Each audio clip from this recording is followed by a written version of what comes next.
l'ampli éditorial qui est dans le livre de Nouvelliste matin, en attendant l'arrivée possible de la force multinationale. Que fait le gouvernement, les citoyens Jean-Fares Jérôme? Lecture de cryptage juste après. Il y a de plus en plus d'évidence que la population haïtienne est abandonnée à son sort. Le kidnapping, les attaques sanglantes des gangs contre des quartiers ne connaissent pas de répit. Il paraît même que les bandits choisissent de donner du travail aux organismes nationaux et des institutions internationales qui comptabilisent mensuellement les violations graves de droits humains dans le pays. D'année en année, le nombre de victimes de kidnapping, de viols, d'assassinats et les déplacés internes liés à l'insécurité ne font qu'augmenter. Au cours des 3 dernières années, les progrès que le pays a réalisés dans le domaine des droits humains ont volé en éclats. Même circuler d'un point à un autre du territoire est devenu un risque très élevé. On ne compte plus les chauffeurs et passagers tués ou kidnappés pour avoir seulement osé traverser une route publique contrôlée par des gangs. Alors que le gouvernement est dans l'attente du débarquement de la force multinationale, les bandits continuent de mettre à exécution leurs plans. Après Mariani, ils s'emparent de plusieurs quartiers de la commune de Carrefour. Comme il est devenu la coutume, des membres de la population sont obligés de fuir leur maison. Si les forces de l'ordre ne ratent pas d'occasion pour annoncer qu'elles sont à pied d'œuvre pour déloger les bandits, la situation reste ce qu'elle est dans les zones prises en otage par les gangs. Entre-temps, les activités scolaires sont paralysées pour une énième semaine dans plusieurs communes du pays. À Jérémy, au Gonaïve et dans d'autres communes du pays, les enfants doivent-ils attendre le débarquement de la force multinationale pour retourner à l'école? Le gouvernement ne se montre pas préoccupé par cette situation. Récemment, le Premier ministre Ariel Henry a annoncé la construction de 20 nouvelles écoles publiques dans la région métropolitaine de Port-au-Prince. Il paraît que le chef du gouvernement ne sait pas si la plupart des lycées et écoles nationales dans la région métropolitaine sont occupés par des déplacés internes ou sont inaccessibles à cause de l'insécurité. Le Premier ministre semble n'être pas au courant si dans beaucoup d'écoles publiques, les cours sont suspendus des semaines à cause de la grève habituelle des enseignants. Faut-il attendre le débarquement de la force multinationale pour que ce problème soit abordé?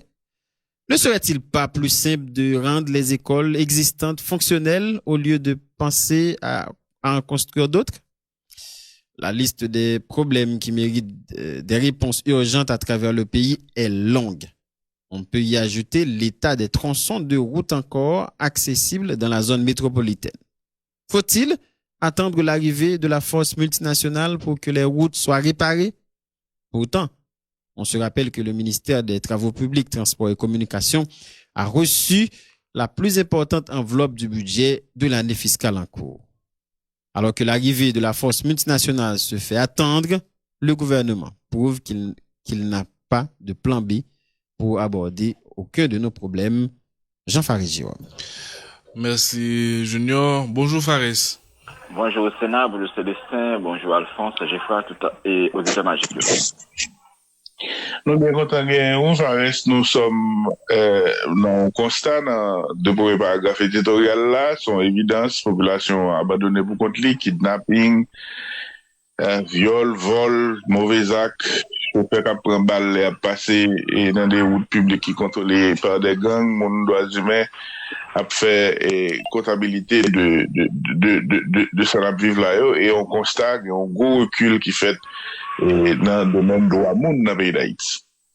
Oui, et dans tous les domaines, dans le domaine de protection individuelle et chiffres alarmants et rapport chaque jour a augmenté, rapport chaque jour et chiffres a plus. C'est comme si c'est ça tout un sport national et la vie banalisée est dans plus haut niveau et là indicateur au rouge dans tout niveau.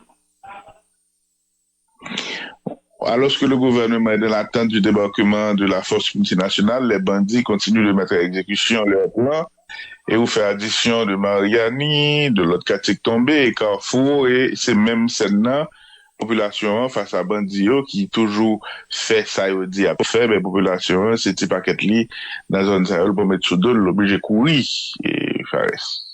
Oui, là encore, chiffre mon cap déplacé qui était zone yo, et pour réfugier dans l'école, dans l'église ou bien dans la rue. Et côté gontical et mon cas vivant encore, et bien, il a augmenté chaque jour. Et c'est comme si un pays qui en guerre, et avec propre tête li, parce que c'est pas l'autre personne qui attaque nous, c'est avec propre tête li. Eh bien, et ça, et c'est réalité, là.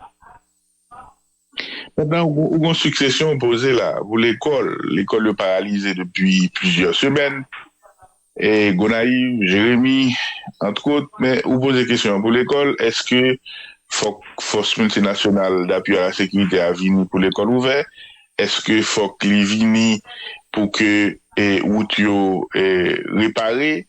Et c'est comme si m'dadou, tout est suspendu à l'arrivée de ça et c'est comme si m'dadou on exutoire pour ne pas assumer le minimum de responsabilité en fournissant un minimum de services aux populations qui vivent dans un cadre physique terrible et dans un désarroi terrible à cause de l'insécurité, Farid Jérôme. Oui, et depuis octobre, nous connaissons les Nations Unies et le Conseil de sécurité a voté pour déploiement de force en Haïti, qui c'est solution et gouvernement, solution numéro 1.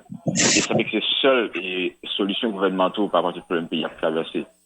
Et comme ce sont solutions miracles, mais qui a pu résoudre tout problème, entre-temps, il y a pile questions qui ont été suspendues et c'est des questions vitales de vie ou de mort.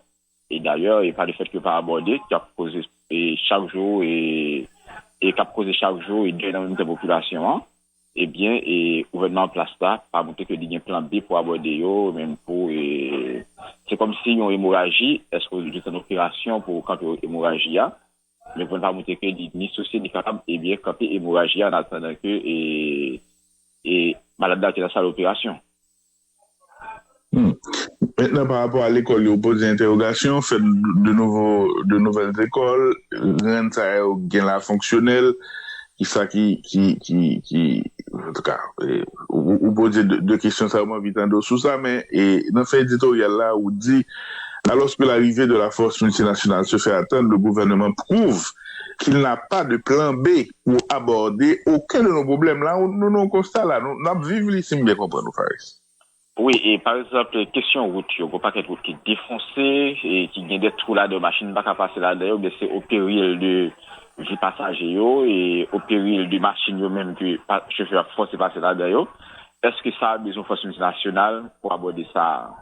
Et alors que nous avons un pays, il y a des institutions qui là pour ça, pour veiller sur route, c'est vrai, réparation va plus temps, mais même mettre en condition pour machine de sûr, est-ce que ça Britann et l'international et soldats étrangers pour venir et aborder ça. Et j'aime bien qu'on aime et priorité gouvernement, c'était infrastructure et routière, familiaux, et pour aller ça, les fiscales ça, puis on ne peut pas aller vers MDPTC. Et même pas qu'on est côté chiffre théorique, il y a des barres qui pas caché. L'année dernière, c'était insécurité alimentaire, il n'a pas abordé, bon, ça lui-même, pour qu'à faire des objets visibles, mais routier, côté les accès, il y a visible. Est-ce que beaucoup chantier beaucoup lancé? Est-ce qu'il y a pu lancer? Et nous connaissons les fiscales là, c'est pas en éternité que lié. Et là, est-ce que toute question de été suspend? Eh bien, pourtant, les arrivées forces multinationales là. Merci un peu, Fares, pour l'éditorial, ça passe une bonne journée. Merci, à vous même.